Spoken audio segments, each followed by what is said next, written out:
Welcome everyone to the 34th episode of Geeks, the Roundtable. My name is Ren, and of course, like every week, I am not alone today. I have my co-host with me, Zach Pope. How are you doing today, Zach? I'm doing great, I went to Russia last week, so I'm ready for today. You went to Russia, that's fantastic. I love it. Please stop.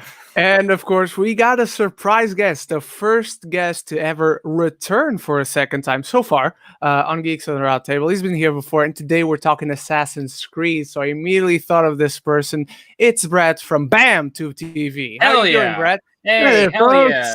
How's it going, gentlemen? I know, my doing? God. I'm good, man. I am good. I'm happy to be here. I didn't know I was the first guest coming back, so it's a huge honor. That's exciting. Yeah. Hell yeah, man. Yeah. Welcome. Yeah, Welcome. man. Thank you. Just didn't happen so far that we had anyone.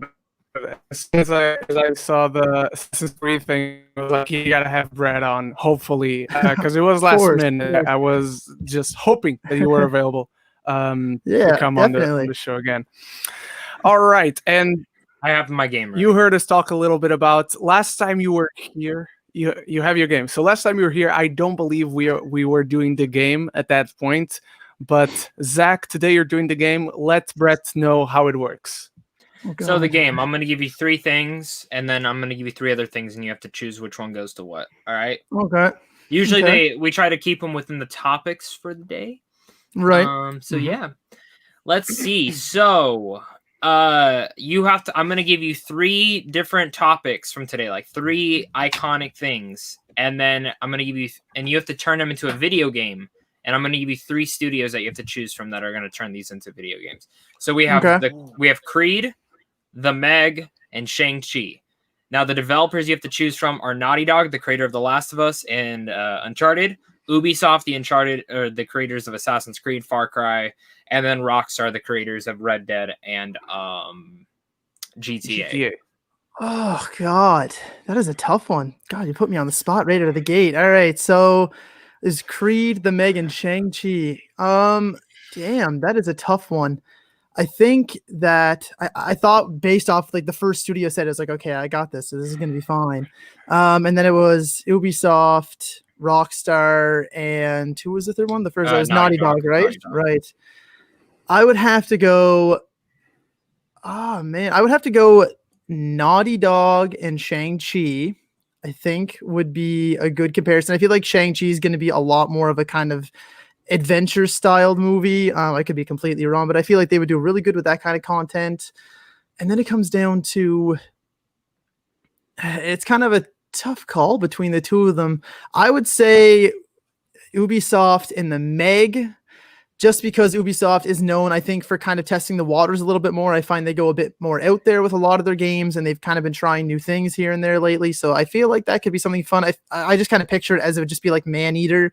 So I feel like they'd be perfectly fine with something like that. And then I only choose Rockstar and Creed because I feel like Rockstar has a bit more, I mean, aside from, kind of like GTA Online and stuff, they kind of go for realism a lot more in their big open world ones. And I think you could turn Creed into something a bit more special that way. Maybe It's not just a straight boxing game like Fight Night, but maybe it's something more of like the story and kind of his rise to glory as you kind of progress. Hell yeah. That's hell yeah. Hell yeah. Yeah, I'm actually going to do the exact same as Brett. I'm actually going in the exact same direction. You will, really? All right, let me get out. Yeah. You guys are copycats. Am I a little behind? I think I'm going to get out and come back. Okay, that's fine. This.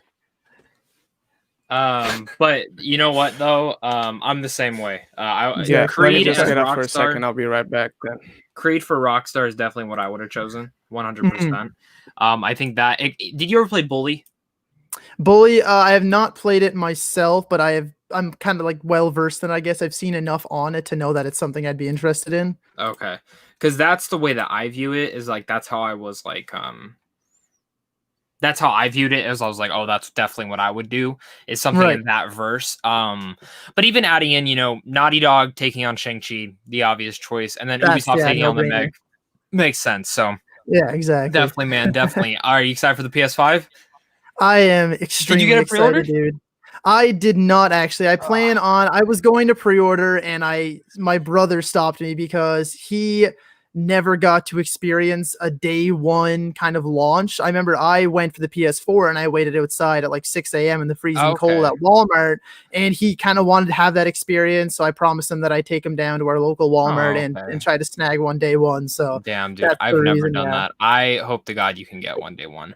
I really do, because I personally, for me, dude, I've never been able to do that. It's always a pre-order. Like my local GameStop got freaking 6 for pre-order. Really? Holy shit. And I know they got another round like a couple weeks later. Yeah, right. And it seems like, I mean, it sold the most amount. They did most of their pre-orders online though, but I feel like it's a first day thing where like if you go, you should be able to get one, because I think from what I read, Walmart's getting 10 to 40 of them.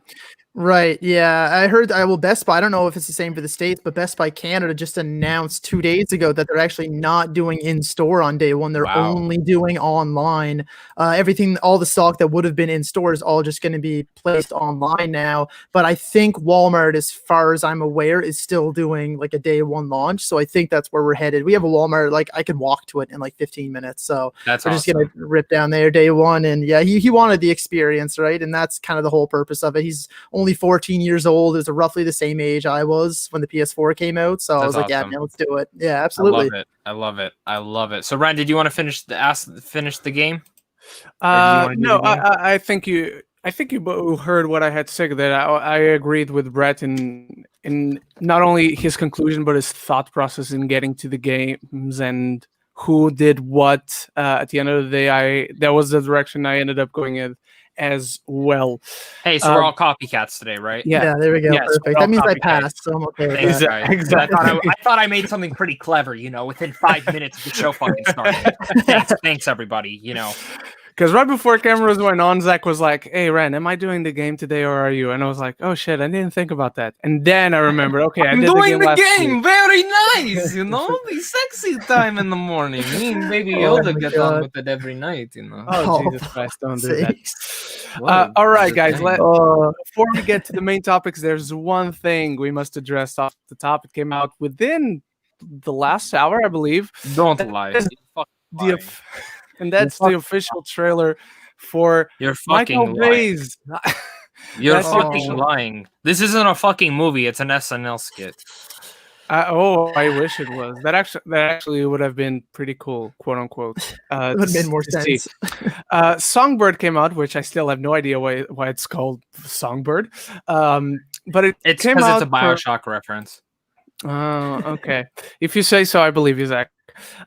Brett, we're going to dive a little bit more into this, but just quickly for initial thoughts, what did you think of the trailer? I don't really have thoughts on it. I'm at a loss for words. I saw it, and then before I watched the trailer, I read kind of the description of it, and I was like, oh my God, are you fucking kidding me? Is this real? I was like, is this real right now, or is this some kind of parody? And then afterwards, I was kind of the same reaction. I was like, all right, so they're doing it. That's what's happening? Okay. It felt like a parody. It didn't, exactly. It didn't look good. I mean, let me tell you this. Ren, I didn't even finish the fucking trailer. That was absolutely one of the worst things I've ever watched in my life. Like, it's 2 minutes and 30 seconds or something. But it feels longer. I watched about 30 seconds. I said I've already watched not the whole movie, but I literally said I watched enough that I need to. I do not give one single fuck to ever watch this film. I don't give a single fuck to review it. When is it coming out? It's coming out soon, I'm assuming. I'm going to tell you right now, it comes out in December. I guarantee it. Seriously, I mean, but that was terrible. That was fucking terrible. I actually have no idea. It was really, really bad. I suffered through it for the sake of talking about it, and then other than that, it's like, meh. I was sitting there baffled by it, though. Yeah, the fact that this exists, especially like in the way that everything's going on right now, where like a lot of places are kind of seeing like a second wave. They're like, yeah, let's make an action movie type thing about it. Can I tell you something though? It's gonna make a lot of money. Probably. Because people are stupid. Yeah. What Michael Bay movies don't make a lot of money anyway. Whether he's producing, directing, they have his name slapped on it. People are like, oh my God, yeah. Let's go see it. Michael Bay. Doesn't matter whatsoever. Yeah. So stupid. Terrible. It has no release date as of this moment. Right now, it has no release date. But Brett, let me ask you something. How Go long for do it. you think a movie, not pre-production, shooting, and post-production, how long the whole process do you think it takes? For a movie like that, or in general? Like that. Let's say like that, in the interest of fairness. A movie like that, I honestly can't see it taking movies that are much bigger, something like Dune, for instance, I think would take a good Mhm. long while to get done. Something like this, everything involved. Speaking of Dune,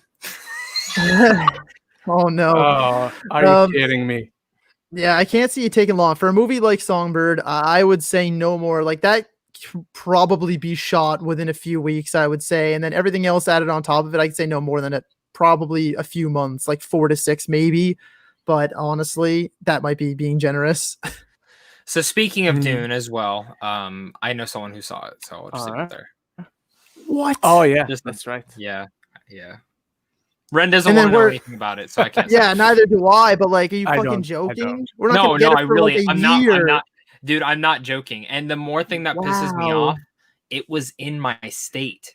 It was in my fucking state. It's not like he lives in Oh another my state. It was. God, This screening happened 40 minutes away bro. from me. Oh fuck! I could not even imagine the pain that you were feeling. Oh, Holy dude, shit! it's terrible. It's terrible. Oh, So no one Zach, asked me about it. I'm not gonna tell you. Zach, I'm going to ask you the same thing I just asked Brad. How long do you think, like the whole process of pre-production, shooting, and post, do you think it takes for film of this size? For this film to just be completely done, like ready for theaters. Mm-hmm. I mean, it should take longer than 4 months, but since it's Michael Bay, it's 4 months or less. I mean, flat out. Well, gentlemen, I got news for you. oh god. Because obviously, at least I assume post-production isn't done. Judging by the trailer, I hope post-production isn't done. I'm reading you officially from official information that came out about this movie. Principal production commenced on July 8th, 2020 in Los Angeles, California. Filming was initially halted by SAG-AFTRA, who granted production permission to proceed a day later. The film wrapped on August 3rd, not even a month through pre-production and shooting the actual movie. I think that is insane, and anyone who had hopes for this film should let them die after hearing this, because this Damn, is people not are giving a Uncharted good shit. sign. Yeah, remember the last movie? I don't know if it was this quick. It might not even have. It might have been a little more. But do you remember the last movie that happened that was prepared, shot, and done with post this quick? Do you know what movie that was? What movie? Black Christmas 2019. I didn't see it, so I heard that was Okay. terrible. Did you see it, Brett? I did not. I was told, like, very, very forcefully by Dwayne Miller not to watch that movie.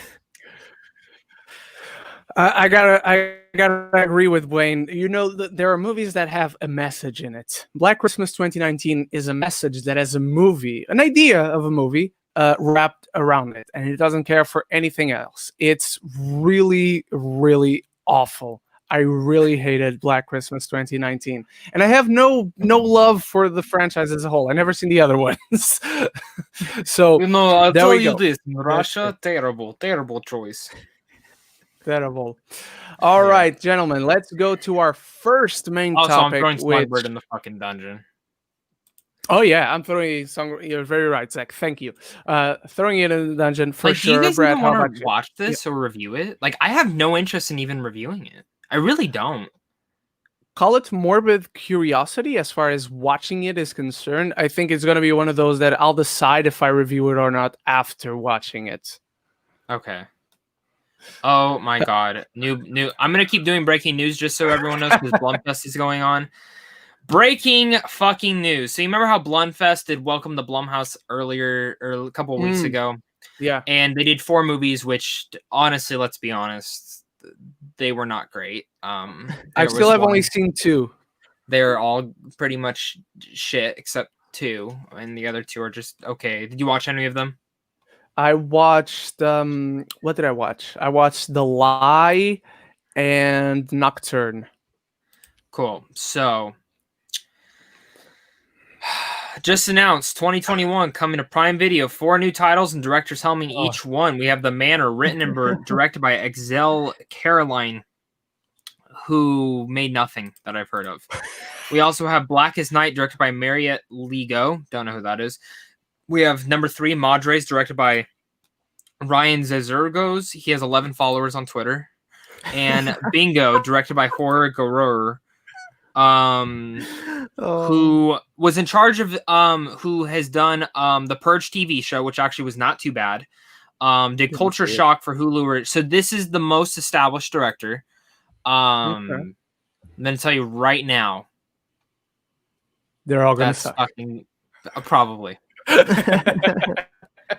Brett, have you seen any of the ones that came out this year? I did not. No, I kind of was like a little interested, and then once reviews started pouring out, and I was like, okay, I'm not going to waste my time.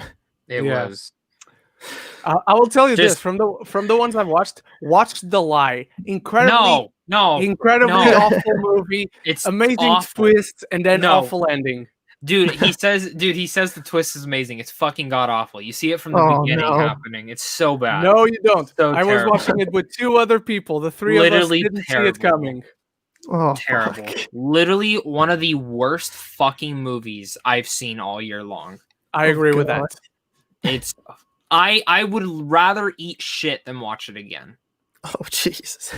So let's go to the next topic. I won't go to the next that shitty far. news. Except before the next shitty news happens. All right. Our first official main topic of today is that Warner Brothers does want to do a Creed 3, and they want Creed himself to direct it. They are in talks with Michael B. Jordan, who also seems very interested in directing the project, for him to helm the 3rd Creed movie. Brett, yippee! How do you feel about the Creed movies so far, and what do you think about Michael B. Jordan coming into the director's place? Because he's already a producer, but this, as far as I know, at least, will be his first big feature directorial debut. How are you feeling about this? I have a couple of thoughts on it, I guess. So firstly, I really, really enjoy both of the Creed movies. I think the first one is definitely superior. I feel it's a lot more kind of grounded and realistic. The fights are a lot more impactful. But I felt like Creed 2 was a bit more kind of Rocky style. It felt a bit more extra, but it was still a lot of fun. It still had a lot of heart. I get a few things from this when I heard the news break initially. That was, the first thing is it's very evident that Michael B. Jordan is extremely passionate about this character and about this franchise, and whether it's Warner Bros. Is looking for him to direct or he maybe asked to direct, or I'm not really sure what the goings on were, but it kind of tells me that he has a story he wants to tell. He's passionate about the character, and it's very evident. And I feel like he has, again, he has a story he wants to tell. He has something he wants to say. And I feel like there's hit or miss when it comes to actors taking on directing roles. You look at some good examples like Jordan Peele, you got Get Out and you got Us. You look at John Krasinski with A Quiet Place. I haven't seen the second one. I know Ren has, and he's still dying to talk about it. But we've had some meh examples, like just this year we had Dave Franco with his directorial debut. I thought it was okay. I didn't hate it. I thought it was like solid, 5 or a 6 for me. It was okay. It was watchable. Out of but 5, regardless, right? 5 out of 5, 6 out of 5. Out of 10, out of 10. I should have clarified, I suppose. But yeah, you kind of have hit or miss examples with this. But for me, I feel like he has enough experience with a variety of, different films that I feel like he could bring something really special, right? He has kind of like some indie films that he's done. He's done, successful big blockbusters like Black Panther. He's been involved in not so successful big blockbusters like Fan Four Stick, and again, with his passion about this character and how he's been around such a variety of different films, I feel like he could actually be a really good choice, especially if this does end up being like a trilogy and they kind of wrap it up here. I feel like he's a solid choice, honestly. How about you, Zach? I love it. I love it. I love it. I love it. Just in the vein of how Sylvester Stallone's directed some of the Rockies, I think this is fucking great. I'm in the minority. I think the best Rocky film is Creed 1. I think Creed 2 is excellent. It's probably the third best Rocky film. I love Rocky. I love Creed. I love what Ryan Coogler did with that first film. I'm blanking on the director for the second film, who also did a great job. Very surprising, in fact, because we all went in worried about that film. We went, okay. Because it was also his first movie. Definitely. And I think what made me worry, what the second one did better than the first, was it brought about what arguably is the second worst Rocky film, which is pretty much just a montage film. And he made it personal. Are you talking shit about Rocky 4? How dare you talk shit about That's Rocky? my favorite Rocky. No, I love Rocky 4, man. I love Rocky 4. I'm just saying, like, from the type of film that is to this, I love what they did. And Michael fucking B. Jordan directing a film. I mean, he's produced, very much so, The Kin. If anyone watched The Kin last year, what a big ball burster fucking blue ball that ending so underrated. Was. I wouldn't say so I liked it, but the ending, I was like, don't end here. Don't fucking end here. Now you're getting interesting to me. He produced. He's been a part of shit piles. He's been a part of great things. I think this is the next step in his career. I'm gonna be honest though. I'm shocked he's directing before Leonardo DiCaprio. Like, I'm being honest. I thought DiCaprio would have directed something by now, but to see that Jordan's tackling directing makes me excited. And yeah, dude. I mean, this is the next part of his career. I think this is a great choice. And if this truly is the end of a trilogy, let him direct it. I'm kind of in between you and Brett. I'm not hesitant. I am excited, but not because I feel like Michael B. Jordan is a great director. I don't know if he is. He's never directed anything, but he always has come across as a very smart man.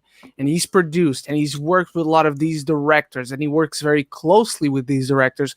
So I feel like he's not the type of person who just now is like, hey, let me direct the third one. He's thought about it, not necessarily about Creed 3 specifically, but he's thought about stepping behind the camera and helming a movie. And he knows this character very well. As Brett said, he's very passionate about it.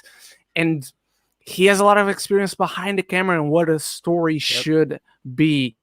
So I'm not saying he's going to nail it. It's going to be absolutely awesome. I'm saying there's some stuff in here that lends me to believe that he's going to do a really good job. Maybe not overcome the first Creed, I guess, but I'm confident right now. And again, it's not a sure thing as of this moment, as far as I'm concerned.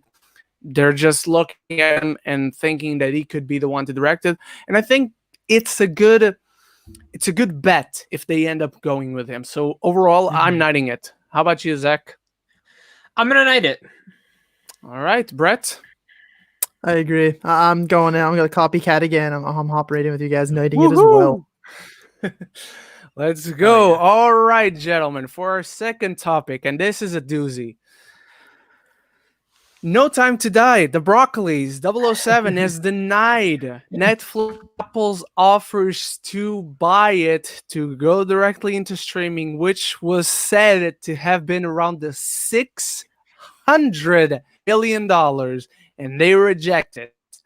Zach, how do you feel about this decision, and what do you think is the main reason behind the Broccolis just denying, saying, no, we want this theater?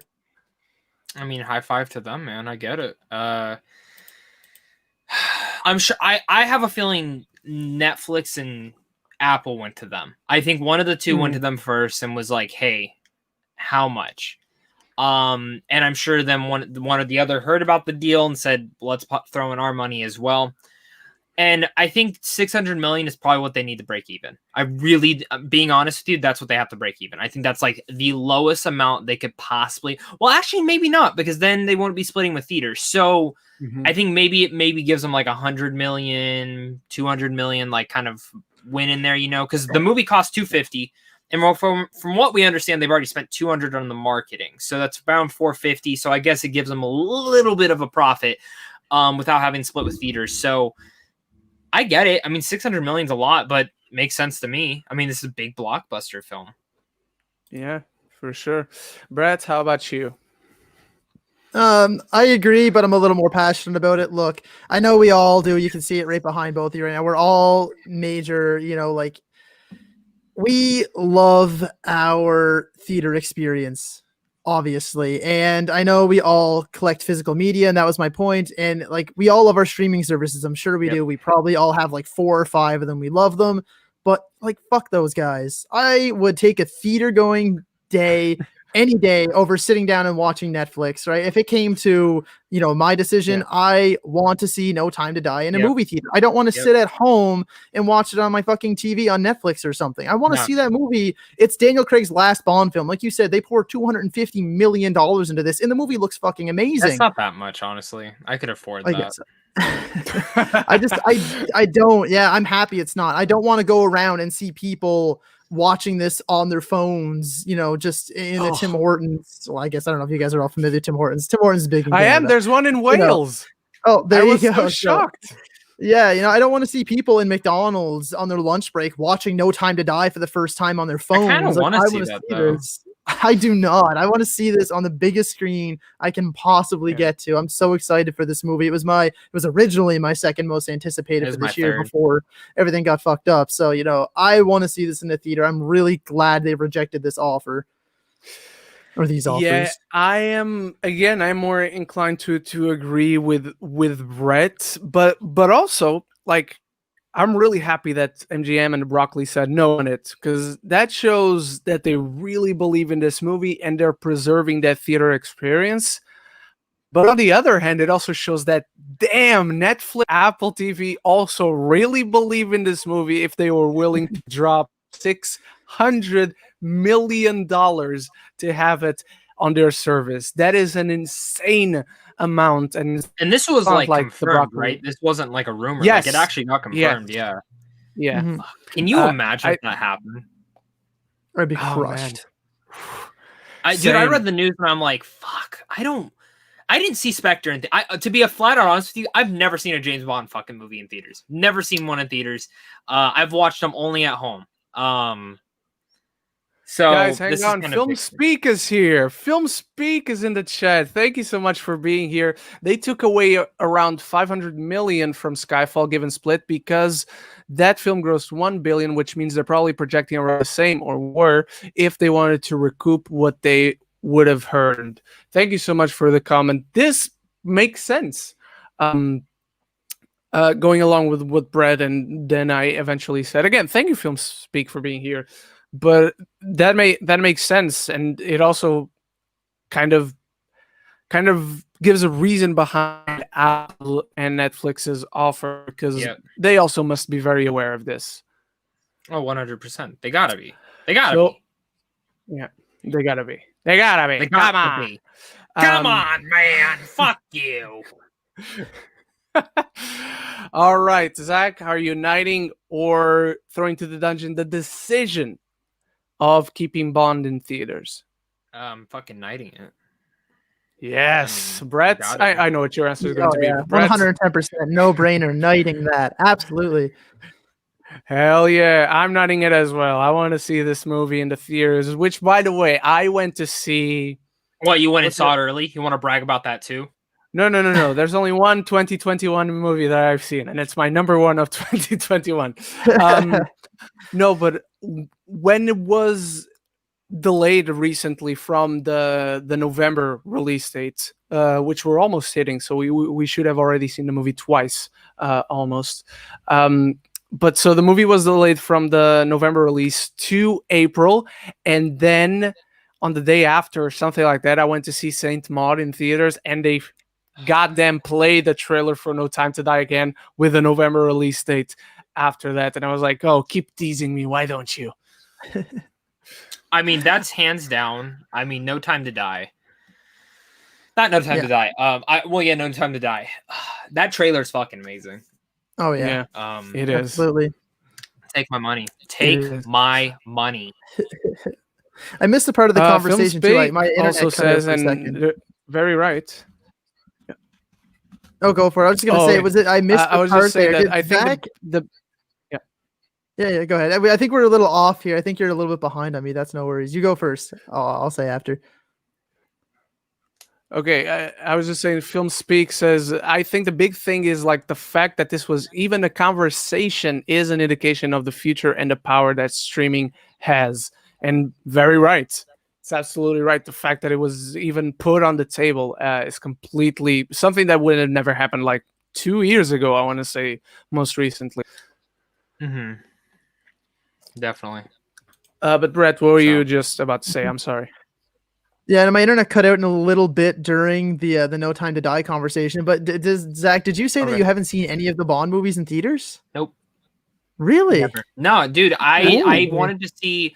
So the first one I ever saw was Casino. Well, I don't from memory. Like I've seen some as a kid. Like I've seen the Golden Eye and stuff when I was really young. But I don't. I can't fucking tell you every detail about it. Yeah. I can't even, dude. I can't even tell you what I just watched Zodiac last night. I couldn't quote the whole fucking film, but which that movie's every time I watch it gets even better. And better. That was my third time watching it. I have 2 more David Fincher films to watch. I have The Game, never seen, and I have Dragon Tattoo that I've never seen. Never seen either of those. Too, actually, that's what I got left too. Really sweet. Yeah. I actually have never seen The Game either. That's Tyler Tompkins, I think, his second favorite Fincher film. So I'm excited. All right. But I'm gonna be honest. I think Zodiac might be my favorite one. It's a toss up between that or Benjamin Button. I literally love those. Like, but anyways, talking about this, I've never seen a James Bond film in theaters. So they came out with a triple pack after Skyfall came out, and I bought it. And I watched him one day. I watched Casino Royale, Quantum of Solace, and Skyfall back to back to back. First off, Casino Royale, best one I've seen. Then you have Quantum of Solace, fun. I didn't mind it. I liked it. Agreed. Yeah. Skyfall, great. But Casino Royale is the best one. I've still never seen Spectre though. I own it. I have every James Bond film. My goal is to watch them all before No Time to Die, and thank God I have more time. I think the studio texted me and asked, "Hey, like, did you start yet for your ranking?" I said, "No, I haven't even started yet." They go, "Okay, we're gonna push it back to April. You have till April to watch 24 Bond films." There you go. There you go. Exactly. 24. Yeah, it's because Bond 25 is No Time to Die. Yeah, no, I was really surprised by that because, first off, Spectre is like, it's fine. It's honestly pretty boring, but it's like, it's watchable. But I've actually underrated. It is, yeah, for sure. I've seen the only one I haven't seen is Casino Royale. Actually, I remember going with my dad. Fuck? Yeah. Wow. Or no, the only one I haven't seen in theaters, I mean, is what I meant to say. Okay. Yeah. No. That's what I was trying to clarify. Yeah. No, I watched Quantum of Solace in theaters. I think I went with my dad back when it first came out, and then I went with friends to see both Skyfall and Spectre. Nice. So, but yeah, no, I think honestly, I know everyone loves Casino Royale and Skyfall. It's pretty close, but honestly, I'm a Skyfall guy, just ever so slightly over Casino Royale. Personally, I think it has the better villain. That's what. Absolutely, yeah. Javier Bardem in that movie. Oh my god, so good. He's really good. I mean, he's great. But yeah, I'm happy we get to talk about this man, and I'm gonna night this again. So I'm nighting it. All right. Let's go to our third topic, ladies and gentlemen, and our penultimate topic in the main topics. And I'm so excited to talk about this because I believe, I wouldn't be willing to bet on it, but I believe that last time Brett was here, we talked about adaptations of video games. We did. And I said that this would make a better TV show than it could ever make a movie. And it's here. Netflix announced it. They're doing an anthology live-action Assassin's Creed series. And oh my god, as soon as Zach sent me this, and I'm like, oh, another main topic. Jesus Christ. I am so excited. At first, I didn't even know this was going to be like an anthology series. I just thought, okay, they're going to pick like one of the characters and then do it. I'm very happy that they're continuing to do live action. Gareth Heaven should be available, by the way.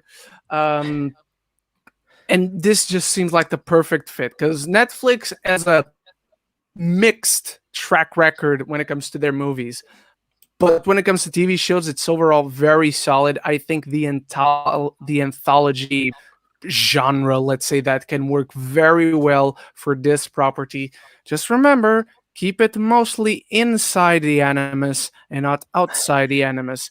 I think 10, maybe even the classic Netflix approach of 13 episodes for this can work very well, but I think they'll keep it at 10. I have my predictions. Ooh, he has his prediction. All right, so I will give mine too, but gentlemen, give me your 3 protagonists for the first 3 seasons.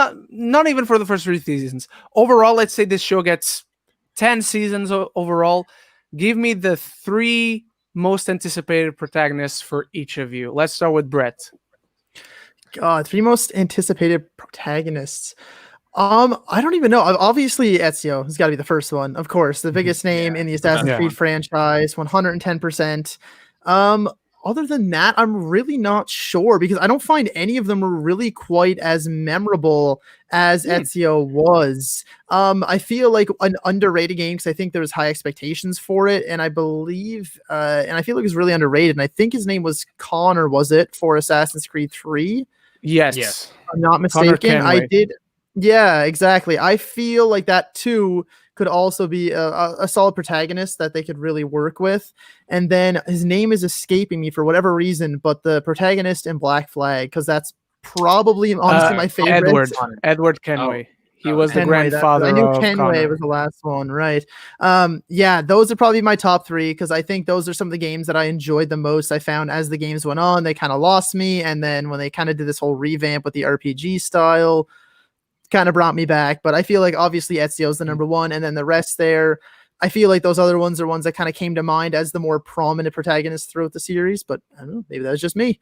Okay, I'm gonna say this right now. They will not use the protagonist. They will not use Ezio, Altair. You think they're going original? So my prediction. This is what I think they're gonna do. They're going to do the Animus. Every season will be a different world, location, time period, but we'll be following through one main character who I don't want to go out and say, oh, that's going to be like, he's going to play the assassin in each of those worlds. I think he'll be in the real world, and then there will be a new actor for each and every one of them. That way you can have a female, you can have a male. It doesn't matter what you do. And in a sense, you could even do different races because, we're all a big melting pot at this point, So yeah, that's what makes me excited. This, in a sense, could be their next Altered Carbon. Really much this could be, just not a sci-fi. But in film speak, Altair, Ezio, Connor, you heard me. If you could work in Arno too, I'd love it. I think they're going to be, I think we will see Altair, Ezio, Connor. I think we will see them as supporting. I don't see them as the main characters though. I just, it's hard for me to see them adapting it. I think they'll go original characters with a different person, but in some way, shape, and form, the main characters that we love, especially Altair and Ezio and Connor, I think are going to be touched on in a certain way. Because I don't think Netflix is here, especially if we look at The Witcher, which I know is more based off the book than the video game. I don't think they're going to go following it route, but I could be completely wrong. And if I'm wrong, fuck it, give me it. If it's Desmond Miles and we get to see him play as Altair, Ezio, Connor, fucking give me it. I'm all for it. But I think this would make it very, very interesting to see. And I'm happy it's live action. But I will say my first world that I do want to go to, I think they should start in Ezio's world. I think they should start in that time period first. And definitely start in there. That's the most experience. That's the most hyped up Assassin's Creed. And then, if you want to go a little bit different, you can play around with what's popular now. Spartans, are they back in popular time? Egyptian, it's going to be really cool to see. Yeah. I do think they're gonna go with main characters, but when you brought it up that they would go create new characters, I can also see an opportunity to do like half and half characters we followed in the game, half characters they create for this show, but maybe set in some of the time periods that some of the games are set. Like many of you, Ezio is the one I want to see. I would actually go with Jacob Fry from Assassin's Creed Syndicate. Good pick. And Mhm. even though I haven't played it, there's a pretty famous show right now that is about to end. So you could kind of they cannot get this in time, but you can almost capitalize on the hype of Vikings ending. So you could do already Valhalla, which is about to come out. And I already pre-ordered the collector's edition because I always get Assassin's Creed collector's edition of the video games. I'm kind of crazy that way. But yeah, those are three that I really want to see because Ivor just looks badass. He doesn't even need to be an assassin, just that beard, that hair, the whole Viking thing around it just feels interesting. Yep.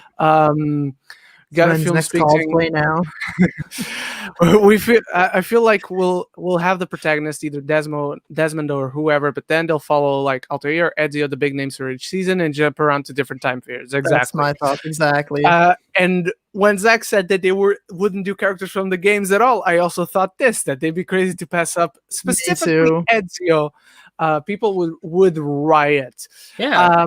But I think they will. I'm just saying, but like, I can see an opportunity to do like half and half and get a balance in that and give some creative liberty, but just kick off with Ezio and have eyeballs please don't put on the kill show. off fucking Desmond this time. Don't. You're gonna bring back Desmond. Don't.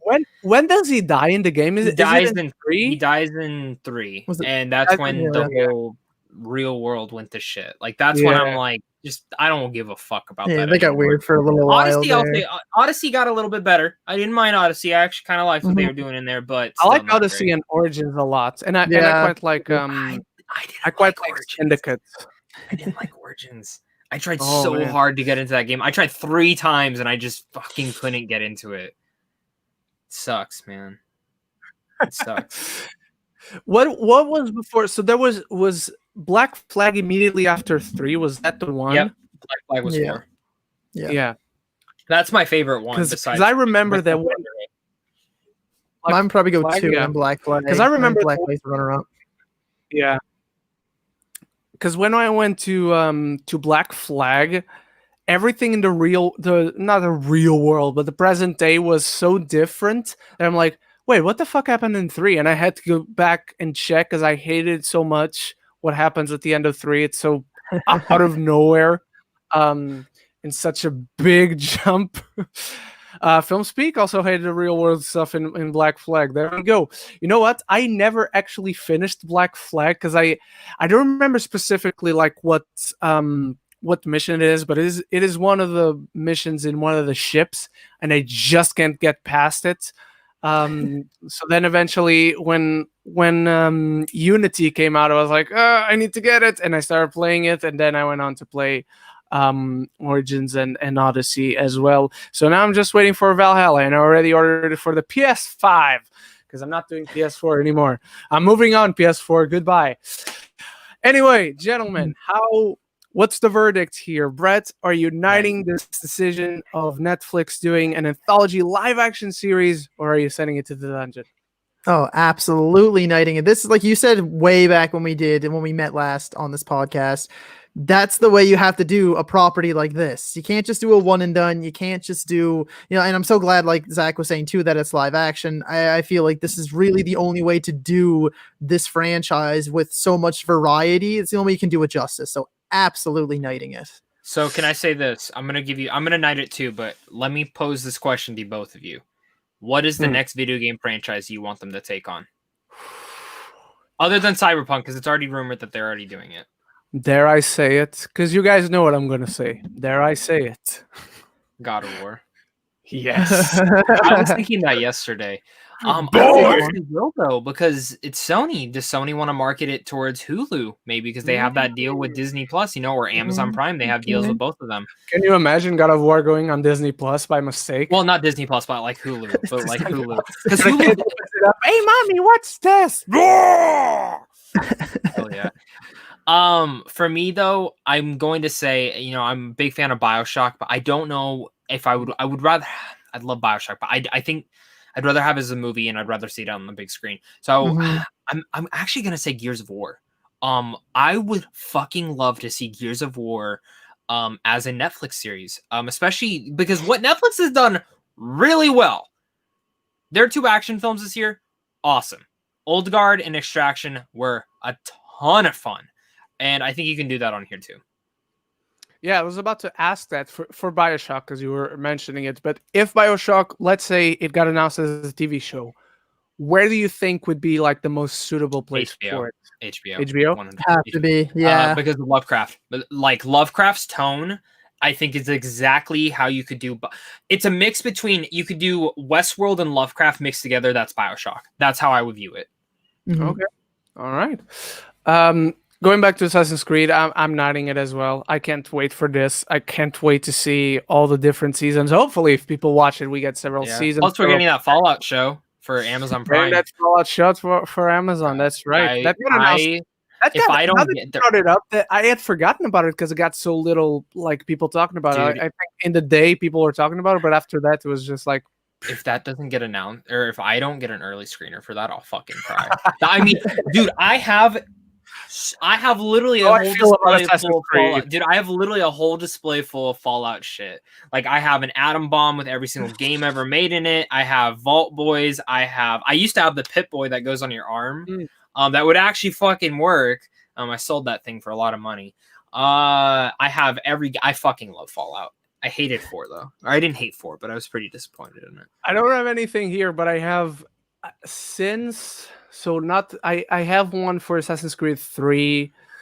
I bought the normal version of Black Flag because it was the game that came out at the same time that the PS4 came out, so that was the game that I bought it with. Yeah.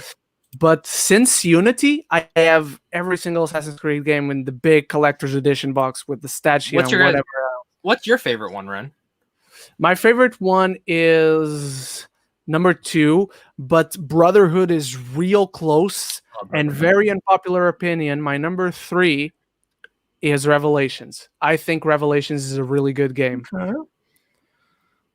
I know that's too popular. That's actually my least favorite one is Revelations. But I think Origins comes right in 4th. Film Speak is also shouting it out. Origins is a great fresh start. To be honest, they're all good. I mean, there's not a bad one, to be honest with you. Like, there's not a bad one. They're all enjoyable. Yeah. Revelations is so good. Film Speak agrees with me. Thank you, Griffin. It's my least favorite one. I don't know. There's certain mechanics in there that I didn't like. The story's great. The story is great. It's some of the popular opinion. Most people don't like that movie. No, it's just I didn't like the tower and defense type stuff that they added in there. That I didn't like that mechanic at all. And for me, it just made it less. I felt they spent too much time with fucking Ezio. That's my personal opinion, man. I love Ezio. He's my favorite assassin, but I felt like they spent too much time with him. He is. Off the top of your head, anyone comes to your mind to play Ezio? Brett? God, off the top of my head, not really, honestly. I feel like Netflix is kind of, they're back and forth. Sometimes when they do these types of shows, they try to cast someone really big like Henry Cavill for, playing Geralt. But I feel like we might get an unknown, honestly, someone that we're not overly familiar with. But off the top of my head, I don't have a choice. All right. How about you, Zach? That's what I started looking up right now because I have zero idea. I have off the top of my head. Who do you have? I don't even think he would be like my. I don't think he would be a go-to if I thought about her looking at several actors or anything. But off the top of my head, and he's not even Italian, so don't even come at me with that. George Mackay. That's good. So I have 2 for Jacob Fry and Evie Fry, Taron Egerton and Daisy Ridley. Oh, okay. Those would be. That. But let me look. Someone said Robert or Madden. What's this? Richard Madden? Richard Madden, right? For Ezio. Yes, Rob Stark. He'd be good for sure. All right, gentlemen. Fuck, bring back Michael Fassbender. I wouldn't mind that. I think he's a great actor.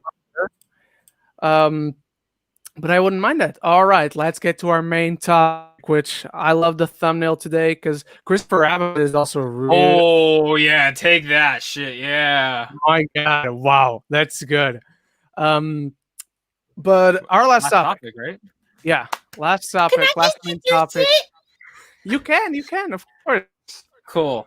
Okay, so everyone knows I fucking love Moon Knight. He's up there above me, just chilling. Okay, I've always loved Moon Knight, and this has been like the casting me and Ren have been waiting for fucking week, and we predicted it. We literally said 2 weeks from now we'll love Moon Knight. Yeah, you know it. So first in the morning, you sent me the thing of David Diggs and Nick Kroll, and I literally said, no. I first sent the thing of David Diggs, and then there was David Diggs and Nick Kroll, and I'm like, okay. So David Diggs, I could actually see in the role. I could see him pulling it off. I could see him. Nick Kroll, fuck no, and that's not a personal thing. I'm not getting into that on here, but fuck no to him. I'm sorry. I could. That's like casting Mike Myers as fucking Moon Knight. I'm sorry. I just couldn't. But maybe that's the type that they were going for. So then, what is it? An hour later. I have the most horrible pun. I gotta say it. I'm sorry. Oh, say it. Instead of boom, baby, it's like moon, baby.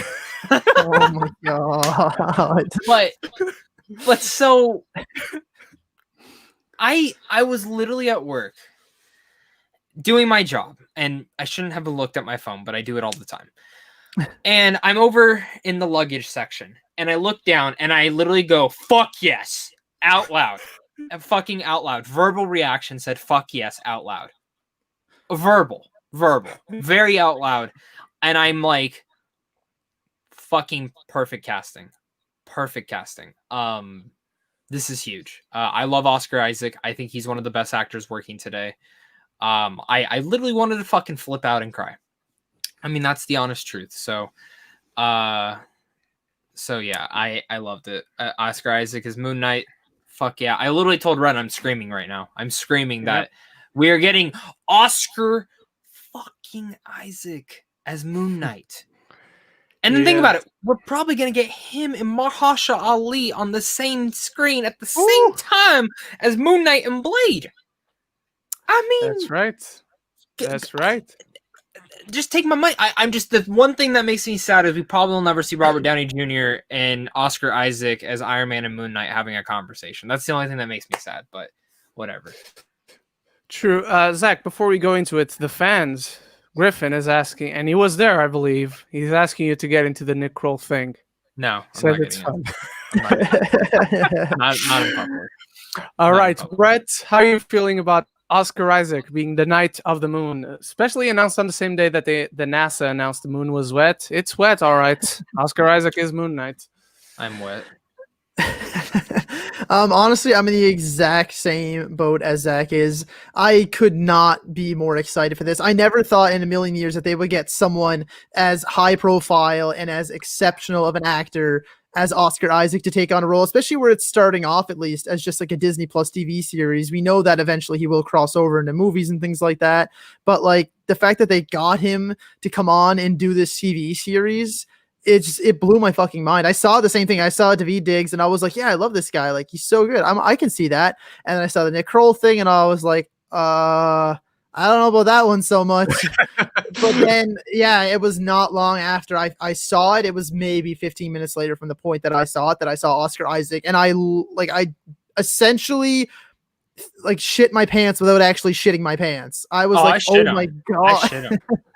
I was like, oh my God. I was like, are you fucking serious? And I went and I checked through all of like the confirmed sources to make sure that it wasn't just a rumor, or I think I first saw him discussing film, and we know that there's a ton of those accounts that pop up that are fake. So I clicked on the profile, made sure it was all real, and then immediately started just like retweeting it and conversing with a ton of people on Twitter and basically just completely fanboying out and freaking the fuck out that Oscar Isaac is Moon Knight. Like it still doesn't feel real. It really doesn't, because I love this dude. I know we all do. And like Zach, he put it perfectly. He's easily one of the best actors working today. So the fact that we're getting him as Moon Knight, unreal. Well, remember when he was rumored for Batman? Way back when, absolutely. I mean, that was the big thing. And I was like, that's perfect casting as well. Fucking give me his Batman. But now, I mean, Moon Knight's Batman for the fucking Marvel universe pretty much. Exactly. So, I mean, give me like all of it. Like I'm so ecstatic. These Disney Plus shows, I mean, they casted everyone perfect. Mhm. Everyone. Absolutely. And then What If? No one was even talking about it. They announced the composer for What If. It's going to be the girl who did Lovecraft. So that's awesome too. Ooh, nice. Yeah, they announced really that. No one cool. talked about it. See if Film Nice. Speak, he's dipping out. I didn't. Oh, thank you, Griffin, for being here. Dude, I'm so excited, and especially because Oscar Isaac is such an interesting actor. Because apart from Star Wars, whether you like it or not, he doesn't go for these mainstream, big studio kind of movies, except when they're being directed by Denis Villeneuve, which Especially is Star for Wars, Dune. I mean, But especially since Star Wars, going back to Disney, going back to a role like this, a very different superhero from what you are used to seeing in Marvel, believe me.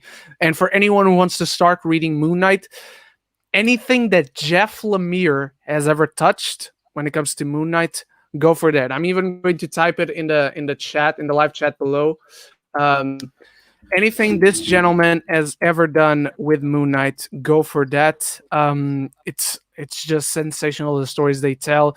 I'm in love with this casting. I love this character. I'm flipping out, and I cannot wait for the show to come out, which the news also came out that they're starting to shoot next month. So our Christmas present in Christmas 2021, right after Mandalorian Season 3, is going to be Moon Knight. Zach, how excited does this make you that they're just going for it? It's going to start. it's fucking brilliant. Fucking brilliant. Fucking brilliant, man. Give me all the money. Give me all the money. Give me all the series. I paid for Disney Plus for fucking full year and didn't watch it at all until now.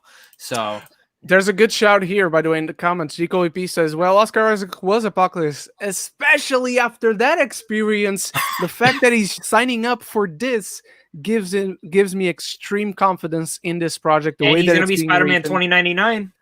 He is. He already Can is I say Spider-Man this? I've already 99. said I think this next Spider-Verse is going to have a live-action sequence, and they're all going to be in the suits. I Just a would quick, love like that so much. I mean, they jump out, they jump back in, type thing. Yeah. So yeah, I think yeah, they did. Family Guy did that one time with Stewie and Brian. Like they're going to different types of animation. Yeah, then the they multiverse go into episode. live action, and it's just one shot of them, and they're like, "This is weird," and they go out and continue to travel through different animation styles. And since they have different animation styles, not to make this a topic about Spider-Verse, but since they have different animation styles within the Spider-Verse movies, within each character, I would love to see them. Each character designed in like the style of anime, like Penny Parker, or in black and white, like Spider-Man Noir and stuff like that. That would be just fucking it'd be awesome. really cool. So I guess we're all nighting this, right? Yes, but Brent, does this 1 year, a little over a year from now, in let's hope, Moon Knight will be here. How excited does that make you that they're just jumping to it? Oh, it's absolutely crazy. It's another one of those things that I had to like double check to see if they were starting it so soon. And for me, that it's fucking amazing. It really is. Like, especially like you said, it'll be coming like hot on the heels of The Mandalorian, and that's absolutely amazing. And I'm also with Zach. I paid for Disney Plus for a year. I have not used it until like this week where I rewatched The Mandalorian. Other than that, I barely used it. I bought it for the Marvel shows and stuff. And other than that, but yeah, no, I think that's perfect. That's honestly perfect. That's what they had to do. You know, the casting announcement and then right away getting right into the hype train. Like there's just, there's no break. There's no like, okay, yeah, it's happening. Filming will start sometime 2021. It might come out in 2022. It's like, nope, here's your casting. It's Oscar Isaac. It's filming next month. You're getting it in a year. Amazing. Yeah. And I'm just so excited for this. So excited. Which also reminded me of one thing. That this is one thing I thought when Zach sent me the news, because he sent me the Oscar Isaac is cast news. And I'm like, so in She-Hulk, they were looking for an Alison Brie type. They casted Tatiana Maslany, which is not at all an Alison Brie type. Not saying that's a bad thing. It's just I don't see it, at least. And for for Moon Knight, they were looking for a Keanu Reeves type. They got Oscar Isaac, which is not at all a Keanu Reeves type as far as I'm concerned. Again, not that that's a bad thing. In fact, if you're going to ask me who's the better thespian, it's Oscar Isaac. but I decided that from now on, I'm never going to believe a studio that is going for something Can I say type. something though? Yeah. I actually think they're all mixed in that type. You know, You Keanu think? Reeves is more Okay. of rugged type thing. Oscar Isaac's more Mhm. rugged, and that's the way I look at it. Alison Brie, I All think right. Tatiana Maslany, I think kind of fits her. Not exactly, but I think it's more of the look that they're going for, not the the personality and stuff. But I guess we'll see. All right. Are we all going? We all ready to go to the quick fire topics? Yes, I just need to say I'm knighting this 100% just as you guys. And before we go into the quick fire, Brett, last time you were here, we didn't have quick fire. So basically, what we're going to do, Zach is going to give us topics. We're just going to quickly say knight it or throw it in the dungeon. Okay, sure. All right, Zach, go ahead. John Boyega wants to return to Star Wars. Knight it. Yeah, under the right circumstances, knight it. I feel like he's trashed it a lot, but you know, I'd love to see what was supposed to happen with Duel of the Fates. If you guys had read that leaked script, Please do a what if. Yeah, that's what I thought. If they do a Star Wars what if, I would love to see him come back and do Duel of the Fates that way, because that's what Finn deserved. Please do, please do. Tomb Raider 2 delayed indefinitely. I don't care. Anyone? I don't. Yeah, care. is there a middle option? Yeah. It's not happening. I'll tell you that it's not fucking happening anymore. Oh, you don't think it's happening? No, I think they literally looked at Tomb Raider, the Meg. The Meg's gonna make us more money. I think if Uncharted is successful, they might do it. All right. Yeah. The Meg 2 being directed by Rebecca's Ben Wheatley. I could give one fuck about this now. Yeah, don't care. I like the first Meg. I liked it actually a lot. Rebecca, it's fun. I really don't like the first Rebecca. Meg, but before Rebecca, I would have been really excited because Ben Wheatley is an amazing director, and Rebecca was well directed. Fine. But it wasn't good. It felt like he was very tamed, and I feel that would be the exact circumstance in Tomb Raider and in the Meg, especially after seeing Rebecca. I already had that fear before, so I'm going to say, but again, I'm going to say, hey, come back when you have more to show me to make your case. Definitely. First look at Red Hood in Titan Season 3. Do you want to start, Brett? I have a few things to say. I don't love Titans as a show particularly. I never watched the second season. First season was just fine, but the look, I'll knight the look. Absolutely. I thought the look was badass. I couldn't get into Titans. I didn't even watch the first season. I watched the first episode and I was like, I'm out. I love this look for the Red Hood. I still think the actor choice is very poor. I just don't like the idea of Jason Todd becoming Red Hood when he's so young and such a kid. But I love this look. It's so good. I honestly would never have thought that they were going to pull it off, but they did. I'm really happy. Knighting it. It's really good. It's really, really good. I'm knighting it too. I still have only seen part of the first season, and honestly, I liked of what I saw. I don't hate the show. It's not their best show whatsoever, but I definitely like the show overall. All right. So yeah, I'll leave it there. Next one is Jackman coming to the MCU. Is he? Do you know what this is about, Brett? I do not. So there was a little image of an email list that was to be sent to offer something to Hugh Jackman. And it's this is the type of thing that wouldn't get leaked if it wasn't like a big movie. So it raises suspicion that he's at least getting a cameo on Spider-Man 3 or most likely Doctor Strange Multiverse of Madness. So do you think it's possible that he gets a role or even maybe just a cameo? If we're talking night or dungeon, I would say cameo, knight it. I'd love to just see him for a brief second. But I don't want him back. I would dungeon it coming to the MCU. I want a new actor. Logan was perfection. It's one of my favorite movies of all time, not just superhero movies. Yeah, exactly. Right. So that ending was perfect for the character. A brief little cameo just to be like, oh my God, awesome. Sure. But I don't want him coming back in full scale by any means. 100%. I completely agree. I think if it's just a cameo, it's gonna be awesome, and Marvel's gonna fulfill that one bomb per movie with Hugh Jackman doing the exact same cameo of First Class, I believe. Yes, please. But I Go think fuck if yourself. this is a cameo, awesome. If it's a full role, don't. Hugh Jackman wants to eat it, so he doesn't work out. So let him not work out. He doesn't. He can Okay. perfectly wear a shirt, a jacket, and be Wolverine as long as he has a hair. So I'm good with that. It's being said he's working out again. I mean, I'm sure he's working out to keep healthy. He's not working out to like. No, he's with a trainer. Buff He's up. with a Like trainer. hardcore working out, is it? Yeah, Okay. that's what's being said. Sounds weird, mate. I don't think he wants to Yeah. work out anymore. Same. Born to be Murdered, starring Alicia John David David Washington and Alicia Vikander, 2021 Netflix film. I don't Yeah, need to I know don't- what it's about. So Yeah, I don't care what it is about. It has those two. I'm adding it. Yeah, exact same knighting.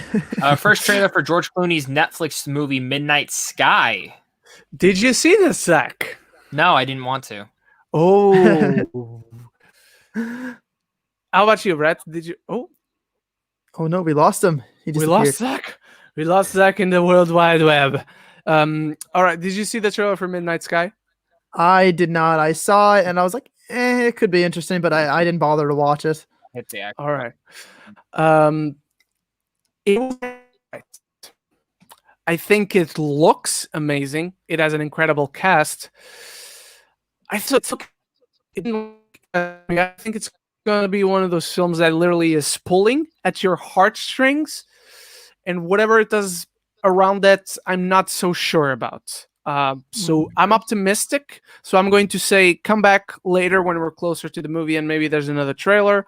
But right now, don't feel like knighting it, but it doesn't deserve to go to the dungeon. So I'm going to say come back later. Yep. I didn't watch it. It looks pretty though from the pictures I saw. Yeah, I'm the same it boat as looks Zach. visually, it looks amazing. All right, next one. Marvel Shang-Chi wraps shooting and star promises something big. Yes. Love it. Love it. Love it. Love it. I'm watching Kim's Convenience again.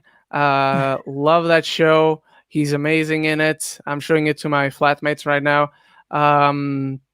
Yeah, I'm knighting this. I can't wait for Shang-Chi, man. How about you, Awesome. Rhett? Yeah, same here. Shang-Chi, absolutely. I can't wait for it. We don't have almost anything on it, and with just the little that we do have, I'm like, hell yeah, let's get it. I'm so This is gonna be excited. the most underrated film in the MCU. Mm-hmm. Calling it. That's a good call. At least like in anticipation. Yeah, for sure. And the last topic I added is Insidious 5 is in the works at yes. Blumhouse. Patrick Wilson will make his feature directorial debut and star alongside Ty Simpkins. It takes place 10 years after Insidious 4. Well, whatever the timeline is, because I think 4 takes place before. So 10 years after whatever the fuck is going on.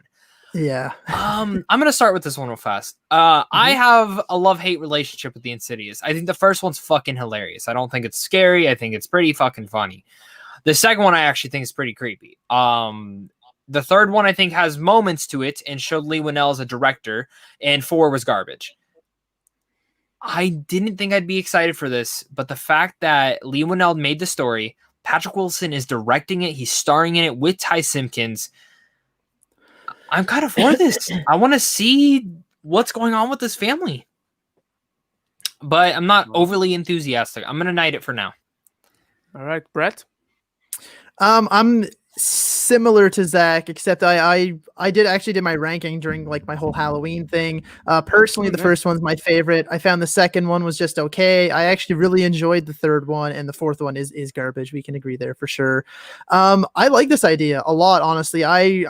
Insidious was kind of the franchise that really introduced me to horror, because I was always such a scaredy cat growing up, but the first like real horror movie I watched was Insidious when it was brand new. So I kind of have like a little bit of a special bond with this franchise, despite them not always being super consistent, but I like the idea of seeing what's up with this family 10 years later. I like the mythos, everything that they have going on there, and the further and things like that. I think that stuff's really exciting, and I'm interested to see, because Patrick Wilson, he's another one that he's been around enough incredible directors in a variety of films that I feel like he could kind of bring something special to this franchise that they've kind of been missing with the past couple of sort of like one-off entries. Yep, I agree. Yeah. I'm in conclusion, I am kind of like this, so very much with Zach. When it comes to ranking the Insidious franchise, I'm gonna have a few unpopular opinions. I think number 2 is the best one by far. I think it's the only scary one. I don't think the first one is funny, like hilarious, but I thought it was okay. Starts dancing and stuff. I thought it was okay. The third one, I thought it was okay, and the fourth one, I agree with you guys that it's bad, but I never thought it was that bad, especially because it was like the first movie of the year in January, and I'm like, oh, it's gonna be absolute shit. And there were enough elements there that I'm like, okay, this has a few things to like. It's below average bad movie. It's disposable completely. Never had the interest to go and watch it again. But didn't think that it was that bad. I'm interested enough that I like Patrick Wilson so much as an actor. I'm eager to see what he can do behind the camera. And they're going back to what actually overall really worked in this franchise, and that's those first 2 movies. So I'm interested. And I'll be on the lookout for this to be convinced further. All right, gentlemen, let's go to our favorite part of every show. Let's go to our live questions. And we're going to start with Denny K Reviews, who asks, favorite Paul Thomas Anderson movie? Zach, do you have one? The porn one. The Boogie Nights. Boogie Nights, okay. Brett, do you have one? I'll go with Punch Drunk Love. Ooh, all different choices. For me, it's There Will Be Blood. 100%. Deep into the film score. Favorite villain in the Spider-Man PS4 game? Ooh, that's a good one. I love the Easter egg, the Sandman and Mysterio. Yes, I agree. How about you, Brett? What's your favorite? I based off of like looks, I could say any of them. I thought they did such a fantastic job on the villains in that game, but for the fact that it impacted me so much, like so emotionally, that I didn't really expect it, I have to go with Dr. Octopus. Man, that final fight crushed me. It was so well done. So I'd have to go with Dr. Octopus just because, again, the emotional pull it had. Yeah. I agree. Yeah, I was afraid of it being cliche, but I have to agree. It's Doc Ock. The entire fight itself, the emotional connection you feel because of the story with both those characters, Peter and Otto. Yeah, I think for sure he's the best one. I had a lot of fun, but I had a lot of fun fighting Rhino with Miles Morales, hiding beneath the boxes, and that was really fun too. Deep to the score, excited for Mando. Hell yeah, Mando Fridays are back, baby. I'm so anxious. And I'm going to do something that Zach will do, but Zach did it last year. Last year, I only did a review of the entire season after it aired entirely. I'm doing episodic reviews just like I did for Clone Wars this time, guys. So stay tuned starting tomorrow. And then on SPC Bird's channel, we'll have, I don't know if I'll be able to do it every week, but I'll be in it as much as I can, doing on Saturday discussions with a panel about each episode as well. So stay tuned for that and go check out his channel. Hey, breaking news. Yep. James Gunn opens up about Guardians of the Galaxy rehiring. This is pretty interesting. Oh, yeah. He said that Marvel hired him one day after he signed with DC. Yeah. Literally 5 months before it was announced. It's crazy. Jesus. Okay. Deep into the Film Score asks, favorite Umbrella Academy member? Let's start with you, Brett. Have not seen it. You haven't seen it? I haven't. Yes, I've heard only good things, but I'm not huge into the TV shows. There's some that I love, but I didn't get into this one yet. All right. You watch The Boys, right? Oh, absolutely. Yeah. There's some that, No, I wouldn't take it that far. Yeah, The Boys, Mandalorian, things like that. All right. Absolutely. I Of just course haven't gotten You around should to watch Umbrella Umbrella Academy yet. Academy. I've Of course heard. you Yeah, do. I definitely got to get into it. Yeah, you do watch The Boys. Keep at it, Brett. All right, Zach, how about you? 5, number 5, or Diego. I really love Yeah. Diego this season. I was gonna say that after season 2, it's Diego for me as well. Which actually, I think it was the episode we also talked Moon Knight. It was with Kristen Maldonado as our guest, and I called that the guy who plays Diego. I called him to be Moon Knight because I thought he would have been a really good fit, and Yep. I got an Hispanic actor to be Moon Knight, so technically Yeah. I was almost there. I was in the family. All right, Zeke Gonzalez is here. Good to be back. College has been super stressful as late, but it's starting to slow down. Keep at it, man. It's going to be worth it. Glad you have a chance to be here and slow down and relax a little bit. Okay, Snippet the Film Score is saying Songbird comes out in 2021. So the movie Apprentice is here. I'm forever sad Ren has seen The Quiet Place too and still can't talk about it. I mean, there's no embargo anymore, legally speaking, so I could if I wanted to. I could tell you that Batman shows up at the end and fights Superman and they together defeat the aliens. All right. The Film Score. What's a movie that people forgot about that they were going to... Okay, movie that people forgot about that was coming out in 2020? Good question. I think people generally keep forgetting that The Croods is coming out this year because they waited so damn long to do a second one, and the first one is so underrated. But yeah, that's one. Alrighty. What else do we got? Zach, I'm guessing this is for you and for you too, Brett, because you do rankings as well. Are you ranking the 12 main Assassin's Creed games when Valhalla comes out? Brett, let's start. I don't think so. As much as I love video games, I don't often cover a ton of video game related topics on my channel, and that would be a huge one because some of them I haven't played since like they were brand new way back in like 2012, 13, 2010, things like that. So I don't think I would be kind of well versed enough in Assassin's Creed to do an actual like solid ranking. All right, Zach, how about you? No. And let me say why. This is why I won't do it, because I'll probably only get 200 views on it. It wasn't fucking worth it.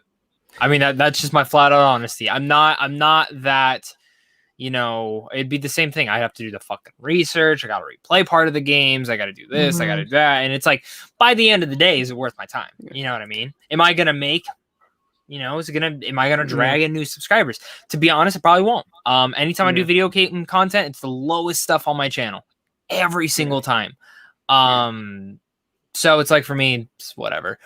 There's tons of video game. So if you guys want more video game content, watch it, share it, like it, comment, especially fucking share it. I mean, that's the biggest part about it, because by the time I get to do a video game stuff, there's IGN that has already done something. There's already fucking GameSpot. You know, they've already done it. By the time I beat Valhalla, it'll probably be fucking December. I mean, not even. I'm not getting it first day. I'm getting it for Christmas. So I won't beat it probably till January. By the time I'll probably get Valhalla at the same time you do, because I'm getting. I assured my pre-order of the PS5 just in the past few days, and Godfall as well. That's the game I'm buying with the PS5, but I'm buying it in Portugal, and I'm only going back to Portugal for Christmas. So I only actually get to play the PS5 and touch it and see it in person when I get home for Christmas. However, Assassin's Creed, I'm getting the collector's edition over here. I already pre-ordered it on Amazon UK. So, in fact, now that I think about it, I'm only getting to play Assassin's Creed Valhalla specifically come January 2021, even though I'll have it the day it comes out, because a collector's edition, you can't wait. So yeah, and I swear to you guys, I was losing my mind because I couldn't find a way to pre-order the PS5, but I've secured it. It's fine. It's mine. I have mine with the disc version. because physical media. Halloween teaser just came out. Ooh, it did. Is it like 1 minute?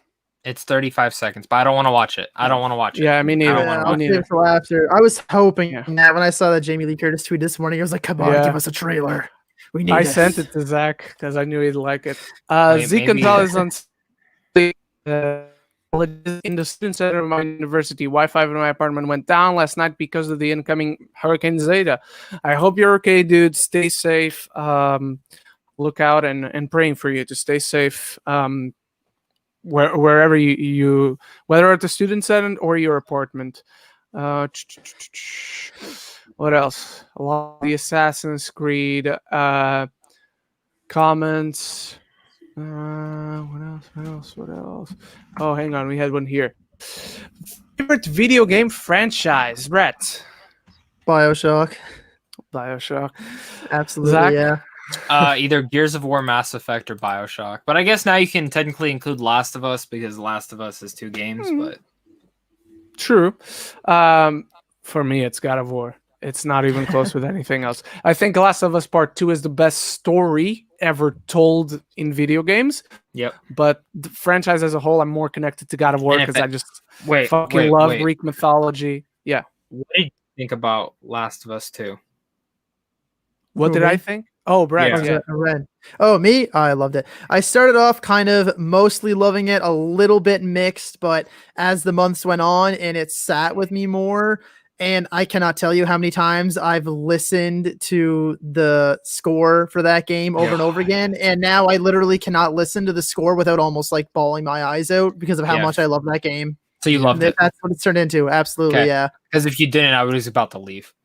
Or make Ren make you leave. Like, no. I literally, if that game does not win Game of the fucking Year, it's such bullshit. Like, it is it's literally between that and Ghost of Tsushima. And I love Ghost of Tsushima. That game has grown on me the more and more I've played with it. But as an emotional story, there's gameplay, graphic, you can't beat it. You just can't beat the game. And if it doesn't win, fuck you. Fuck you. Yeah, fuck you.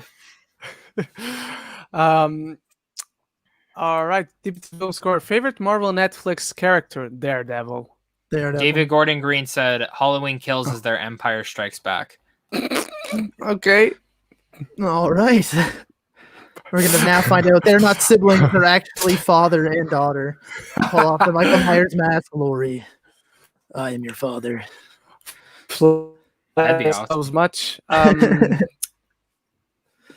Yeah. Oh, we all cut out for a sec. We're back. Daredevil. All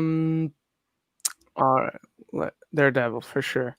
What else do we have here? Oh, Kristen is here. Kristen Maldonado wants to hear our thoughts on Songbird. Neither of us are excited. Am I right to say that, gentlemen? Yeah, none of us were a fan of the trailer, and I went into a little bit of research, and pre-production and shooting were entirely done within 1 month, which is it's worrying. It's worrying to say the least. Yeah. I hope the film's awesome. I never want to see a movie and dislike it. But I'm not confident. Zink Gonzalez on Saudi asks, pick one to be Norman Osborn in the MCU. Matthew McConaughey, Giancarlo Esposito, or Anthony Starr. Guys, I've said two of these before. You can't. No, I can. Fuck off. I can. Anthony Starr as Norman Osborn. Oh my God. If Griffin, when I posted this on Twitter, it caught a few people's attention, and even Griffin called it out and said, from what we've seen as his performance in Homelander, yes, he would kill it as Norman Osborn. He can play maniac. He can play psychopath. He can play that fake but warm presence that he disguises himself in to pull others near him. I just think he'd be an amazing pick. How about you, Brad, between these? I would say Giancarlo Esposito always plays the best villains, but you have to have that duality of Norman Osborn and likely the Green Goblin down the road. I would actually go with McConaughey. I feel like a lot of his earlier roles, like you look back to him in Texas Chainsaw 4, when he's just an absolute fucking nut job. Yeah, I could see him playing the businessman, and I can see him playing the psycho. All right. That's you. Giancarlo Esposito, man. All right. So we all went. 1 minute. We- But if we get Doc Ock in here, I actually would love Giancarlo Esposito as Doc Ock. I would actually. I'd want Giancarlo as Magneto. Or him. Yeah, Magneto. Yeah, That's Perfect. that's the like only that reason very I don't pick him for any of the others. What else? Okay. Jordan Morgan saying Dacre Montgomery did a version of Wolverine that would be really good. Boss Logic did a And then he poster. I would deleted like it. him as Wolverine. Then Yeah. he deleted it. Do you think it means something? Oh, this is a good question. I can't answer it myself, but this is a good question. Krypton or Pennyworth? Have any of you seen Pennyworth or Krypton? I've seen Pennyworth, not Krypton. Nope. Neither. Oh, I've seen Krypton, not Pennyworth. Krypton is actually pretty good. I was surprised because I went into the show like this looks like shit, and it was pretty good for 2 seasons, and then it was canceled. Zeke Gonzalez and Solid, did you guys see the concept art for Red Hood and Titans? The show has personality as personally disappointed me from time to time, but I'm still a fan of it and excited for season 3. We talk about it. Love, not a fan of Titans myself, just can get into it, but love the look of Red Hood. And SPC Bird is here. Hey Ren, ready for tomorrow? Mando returns. Mando returns indeed. Cannot wait, my friend. What else we got, guys, in terms of questions? Let's take let's take 3 more great ones. Let's get the 3 best questions out there in the world, guys. Let's get the 3 best questions. Invest in your creativity, everyone, for the last 3.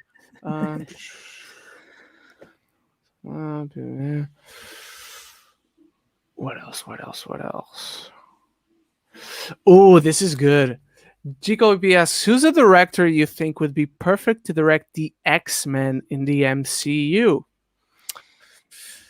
I have one off the top of my head. Not off the top of my head. I think this one would be a good fit. I think he could fit into the MCU, but I'm actually going to go last. Let's start with Zach.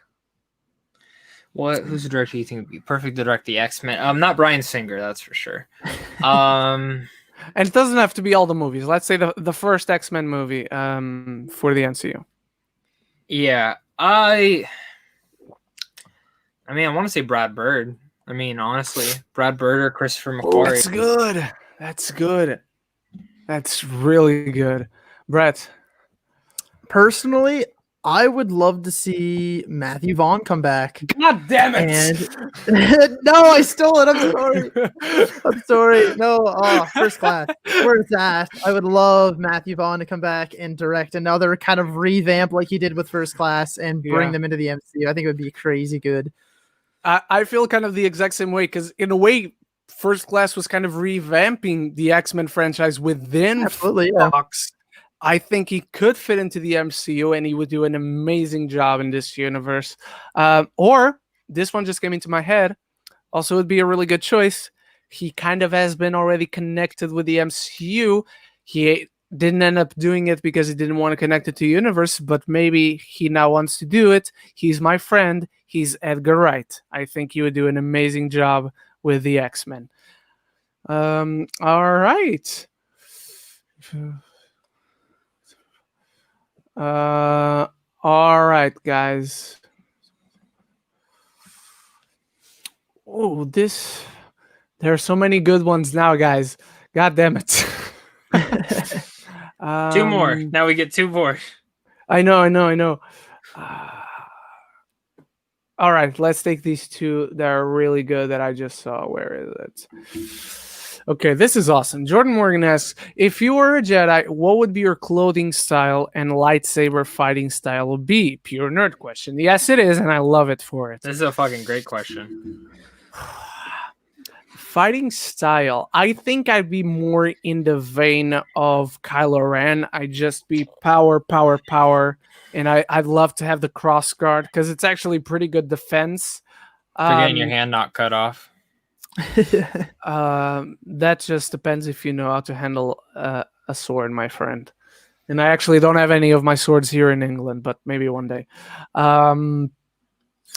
Clothing style. I wouldn't want a lot of things to get in the way as I was fighting. So I guess, even though I don't like the costume like visually, I think Kylo Ren's costume from not to be Kylo Ren. I'm saying the style of costume of the suit that he has in The Last Jedi specifically is pretty practical for fighting. So I'd probably go with that without the cape, of course. How about you, Brett? God, lightsaber fighting style. I mean, I'd like to think I'd be badass, like someone like, I don't know, yeah, like you were saying, like Kylo Ren or someone like Darth Maul. But I mean, based off of, I honestly don't know. I feel like I'd end up being someone like awful. Like I feel like I'd end up like Finn, and I just swing wildly and then just get absolutely bopped. But I'm gonna go with Ewan McGregor's Obi-Wan for both. I'd like to say I'd like to be able to fight like him. Actually, I think I'll change the clothing style. I like the same type of robes, but I'd like to have Anakin's robes from Revenge of the Sith. I like that kind of how it's, you know, there's not too much waviness to it. I like the black look, and then kind of have the fighting style of Obi-Wan, because obviously he has the high ground, and I don't want to get turned into a baked potato. So all right, how about you, Zach? I'd be in Mandalorian armor with a fucking lightsaber and dark saber, and I would fight like Ahsoka Tano. Look at you with all the flippity shit. Okay, wield last that shit, one. Man. Okay, this one, Brett can't answer this one, so it'd be unfair to take this one as the last one. What else?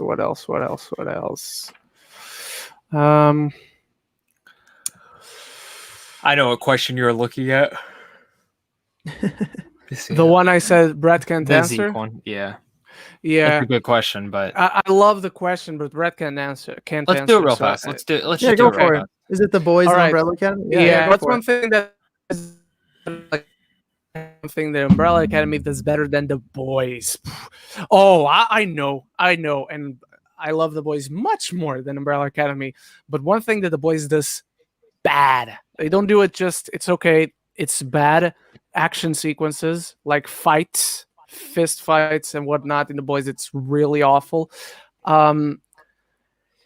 Something that the boys does better than Umbrella Academy is just character development and arcs in general. I'm not saying the Umbrella Academy doesn't do them well. I'm just saying the boys does it in such a phenomenal fashion. It's hard to top. How about you, Zach? I think Umbrella Academy is actually the better made show out of the both. That's my honest opinion. But I think you did mention action, but I actually think Umbrella Academy is better with characters. 100%. I think second season of Boys definitely picked it up. But when it comes to characters, I'm more invested with everyone in Umbrella Academy than I am with every character in the Boys. All right. I just find there isn't a single The Boys character that I dislike, and that's not the case in the Umbrella Academy, unfortunately. Because I want to like these characters, especially in season 1. I really like all the characters, and then season 2 makes me like Diego more, but makes me like 2 other characters a lot less. Definitely. And that's it. I thought we were going to take one more. Is there any more or no? We are, but okay. Let's take this one because I think have you seen Arrow, Brett? I have not seen Arrow. Oh, you have not seen Arrow. Okay, so it'd be just ruining everything. I know, I'm horrible. Let's take this one. This is Drew Asher asks, opinion on Daenerys turning evil. I'm going to go last on this one. Zach. Let me fucking say this. Anyone who complains about Game of Thrones has the rights to complain, but when you come down to a story decision, here's the thing. It was planned from the start that you can literally see the siege. The girl is a bitch. She's fucking crazy. She literally fucking made a dragon eat. Here's the thing. Like, I have issues with that last season of Game of Thrones, the last 2 specifically, but my issue with it is it just was rushed. If you would have developed all these big things that were supposed to happen over the next 3 seasons, like 3 more seasons, you could have easily gotten out this. The last episode alone, The last 2 to 3 episodes alone could have been 2 whole seasons in themselves. That's my biggest issue with the last season of Game of Thrones. Opinion on Daenerys turning evil. She's not technically evil. She's just doing what she feels is best for her. That's the best type of antagonist or protagonist that you can ever bring about. And I love that. I love it. I love it. I love it. I love what they did for her. It was shocking. It was twist. It was a turn. I shit my pants. I said, oh shit, the bells. And yeah, I'll defend that again. The Game of Thrones season 8 wasn't terrible. It was just rushed. Like it literally was just rushed. That's it. The books will do it better. The books will have the same, some of the same outcome. All right, Brett. I'm going to sort of mirror Zach in the same vein there. I agree that that's where they were going from the beginning. That seemed to be her destiny. And it's just, it's the fact that it was rushed. It's the way they went about it is what ruined it, not the actual her turning evil, if you want to, like Zach said, kind of call it turning evil. Yeah. But yeah, it was definitely, that's where she was always going. Her whole thing was, I'm not going to be like my father. And then as the seasons went on, just kind of being like her father as it went along. So, that was always where her destiny was leading her to. But it's just the fact that, it was so rushed. It was so crammed and they made it feel forced, even though they had been building up to it the entire time. It's just that when the payoff actually hit, it just, they kind of shit the bed with the way they went about it. Yeah. I going to agree with you guys. I'm going to mirror your thoughts, but I'm going to add something more because I like that she turns evil. I think that it makes total sense. I think that it was rushed, just like the season overall. Mm-hmm. I think she also turned in the wrong moment. The moment where she turns, where she's standing on Drogon and he's on the roof and she sees the people and she makes that decision, I think that was the wrong moment for her to turn. The moment for her to turn, and hear me out, was to save everyone. And then, the big shot where she comes in and Drogon extends his wings behind her and it looks like she has wings.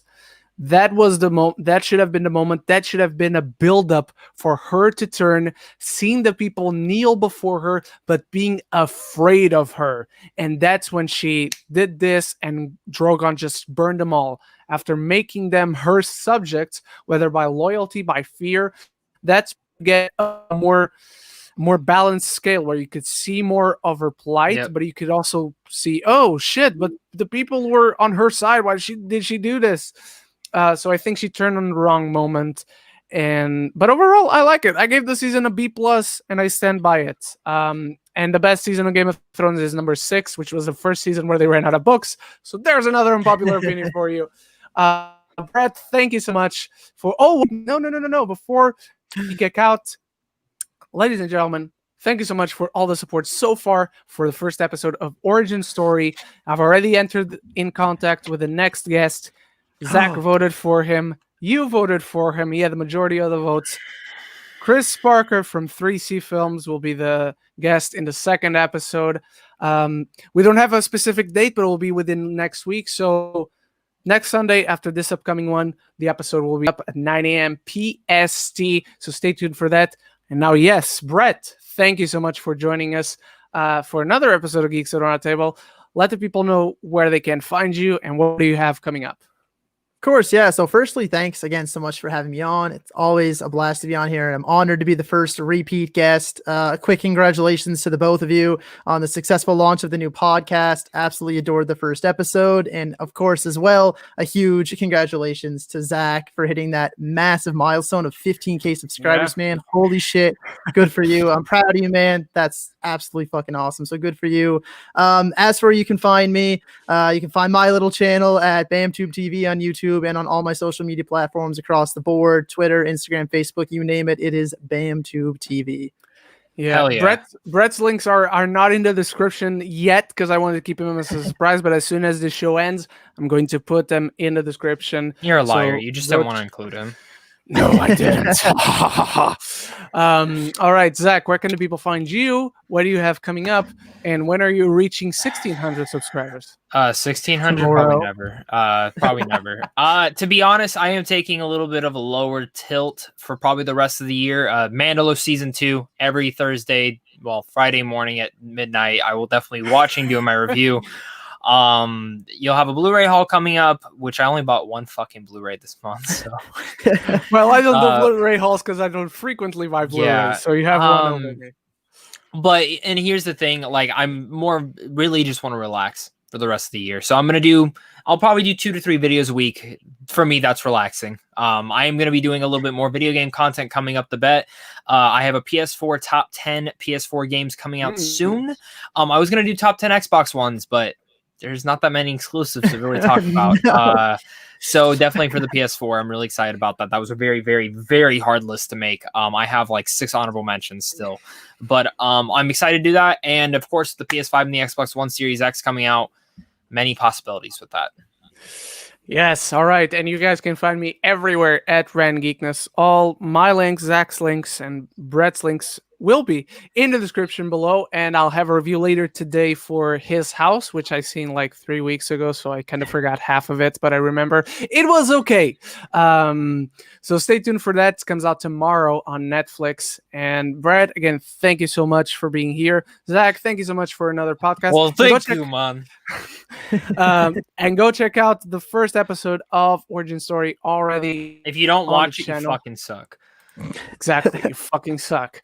And again, don't forget to listen to us on Spotify and iTunes. Until the next episode, love each other and love the movies.